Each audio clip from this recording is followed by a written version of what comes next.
తాకట్టులో ఉన్న బంగారాన్ని విడిపించి ఆ రోజు ఆన్లైన్ రేటుకే మేము కొంటాం. Sharma gold company. Welcome to Suman TV. నేను మీ సుమన్ టీవీ నాగ్. మీర్పేటలో జరిగినటువంటి ఇన్సిడెంట్లో కొత్త కథనాలు అయితే మనం వింటూ ఉన్నాము. అయితే దానికి సంబంధించినటువంటి పూర్తి అప్డేట్ ఏంటి, ఏం జరిగింది, అండ్ ముక్కలుగా నరికి చంపటం అనేది, దానికి సంబంధించినటువంటి వాటిల్లో వెనుకున్నటువంటి కీలక ఆధారాలు ఏంటి అనేది ఈరోజు మనతో పాటు హైకోర్టు అడ్వకేట్ అలగర్ రవీంద్రనాథ్ గారు ఉన్నారు. అది వారి మాటలు తెలుసుకుందాం. Hello sir. హాయ్ అండి నాగరాజ్ గారు. సార్, మీర్పేటలో జరిగినటువంటి ఇన్సిడెంట్ చాలా కలకలం రేపిందని చెప్పేసి చెప్పాలి. యాక్చువల్గా జరిగింది ఏంటండి అసలు? పుట్ట గురుమూర్తి, పుట్ట వెంకటమాధవి ఇద్దరు దంపతులు కలిసి గడిచిన కొద్ది రోజులుగా ఈ యొక్క మీర్పేటలో ఉన్న వెంకటరమణ కాలనీలో వీళ్ళు నివాసం ఉంటున్నారు. అయితే మొన్న జనవరి 16 అంటే సంక్రాంతి తరువాత తనకు కనిపించట్లేదని వెంకట సుబ్బమ్మ అంటే వెంకటమాధవి వాళ్ళ మదర్ వెంకట సుబ్బమ్మ పోలీస్ స్టేషన్లో కంప్లైంట్ చేసిన తర్వాత పోలీసులు వెంకటమాధవిని మిస్సింగ్ కేసుగా నమోదు చేశారు. మిస్సింగ్ కేసుగా నమోదు చేసి ఆమె మీద పూర్తిగా ఎంక్వైరీ ఎక్కడుందని చెప్పి వెతకడం మొదలుపెట్టారు. కానీ ఎన్ని రకాలుగా పోలీసులు ప్రయత్నాలు చేసినప్పటికీ కూడా వెంకటమాధవి యొక్క ఆచూకీ మాత్రం కనుక్కోలేకపోయారు. అయితే దీనికి సంబంధించి పుట్టా గురుమూర్తి ఎవరైతే ఉన్నారో ఈ వెంకటమాధవి యొక్క హస్బెండ్ని పోలీసులు కస్టడీలో తీసుకొని ఇంటరాగేట్ చేసినప్పుడు అతడు కొన్ని విస్తుపోయిన నిజాలు చెప్పాడు. అంటే ఒక్కొక్కసారి ఒక్కొక్క రకం సంబంధం చెప్పాడు. అంటే నేను తనను చంపేశానని, ఆ యొక్క డెడ్ బాడీస్ పార్ట్స్ ఏవైతే ఉన్నాయో చెరువులో పడేశారని రకరకాల కథనాలు ముందుగా చెప్పడం జరిగింది. తర్వాత అతను పోలీసులుగా సవాల్ విసిరాడు. అయితే నేను చేశాను కరెక్టే, కానీ మీరు వీలైతే సాక్ష్యాధారాలను చూపించుకోండి, మీరు చూపించకపోతే మీరు పూర్తిగా మీ పోలీస్ వ్యవస్థ పూర్తిగా ఫెయిల్ అయినట్టుగా, నాకు ఎటువంటి సాక్ష్యాధారాలు లేకపోతే నేను మరలా బయటకు వచ్చేస్తానని చెప్తూ కూడా అతను కొన్ని ప్రగల్భాలు పోలీస్ స్టేషన్లో పలికాడని కూడా మనకి మీడియాలో కొన్ని వార్తా కథనాలు అయితే రావడం జరిగింది.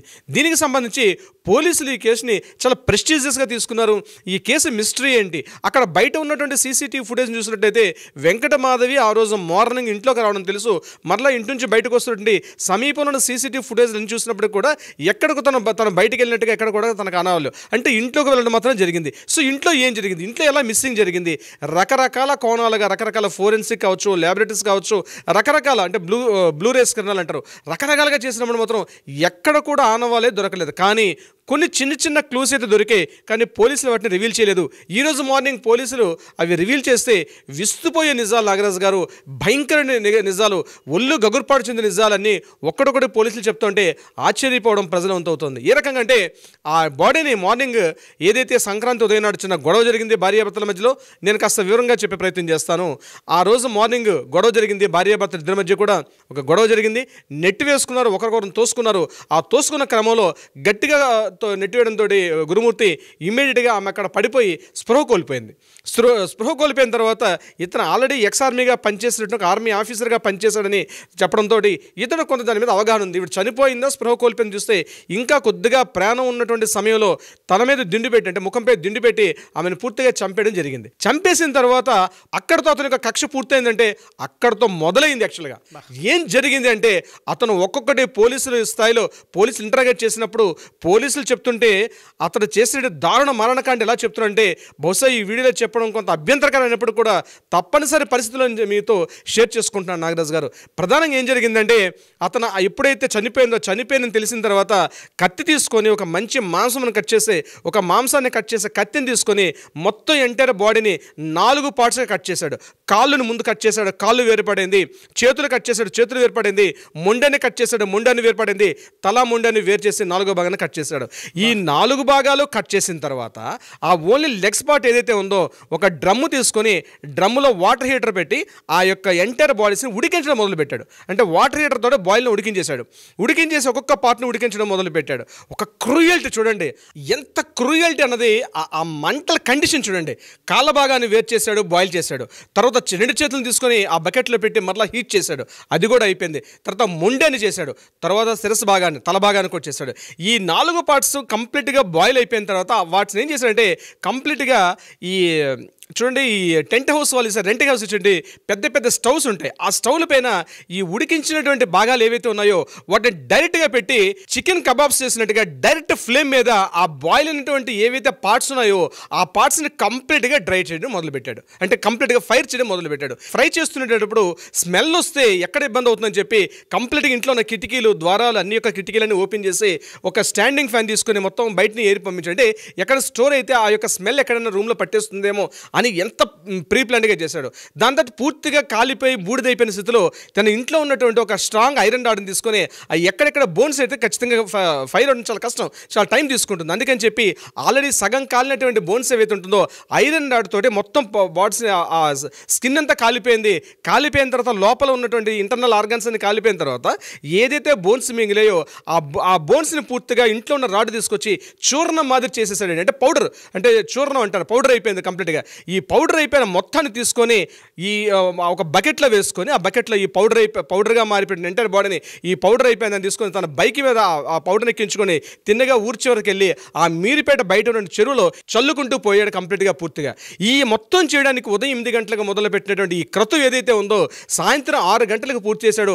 అమానుషంగా ఒక నరరూప రాక్షసుడు ఒక మానవ రూపంలో ఉండి ఒక మేకవన్నే పులి అంటారు చూస్తారండి, ఆ వెంకటమాధవి పాలడితో ఒక పెద్ద మృగం మాదిరిగా తయారై ఈ ఎంటైర్ క్రతు అంతా కూడా చెప్తుంటే పోలీసులు అక్కడ ఉండి వాంతులు చేసుకునే పరిస్థితికి వచ్చారు. వాడు చెప్తుంటే ఎలా చేశాను అలా చేశాను చెప్తుంటే కూడా పోలీసుల స్థాయిలో ఇంటరాగేషన్ చేసినప్పుడే అప్పుడే బయటకు వచ్చేది. ఎందుకంటే మిలిటరీ శరీరం కదా, ఆల్రెడీ ఒక ట్రైనింగ్ అయిన బాడీ కాబట్టి మామూలు స్థాయికి ఎందుకు లొంగుతుంది.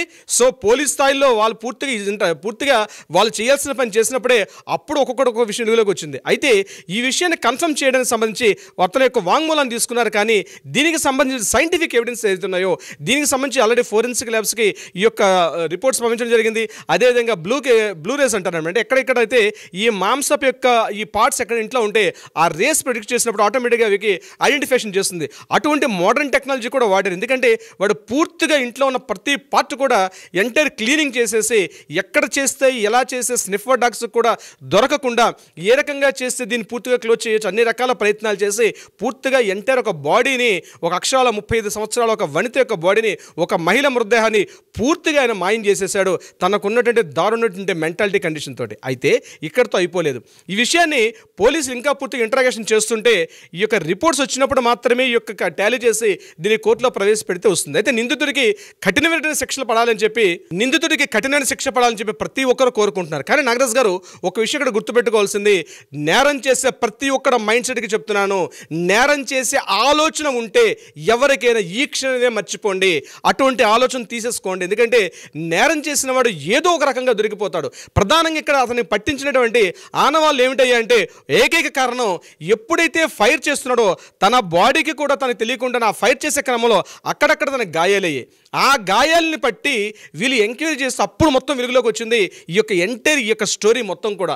అంటే ఒకటి గుర్తుపెట్టుకోవాలి నాగరాజు గారు, ఎన్నో క్రైమ్స్ జరుగుతుంటాయి కానీ ఇట్లాంటి సంఘటన ఏదైతే ఉందో బహుశా నాకు తెలిసి నా ఇన్నేళ్ళ సర్వీసులో ఎక్కడ కూడా 30 ఏళ్ళ చరిత్ర నేను చూస్తున్నాను, 30 ఇయర్స్లో ఎక్కడ కూడా నేనైతే వినలేదు నాగరాజు గారు.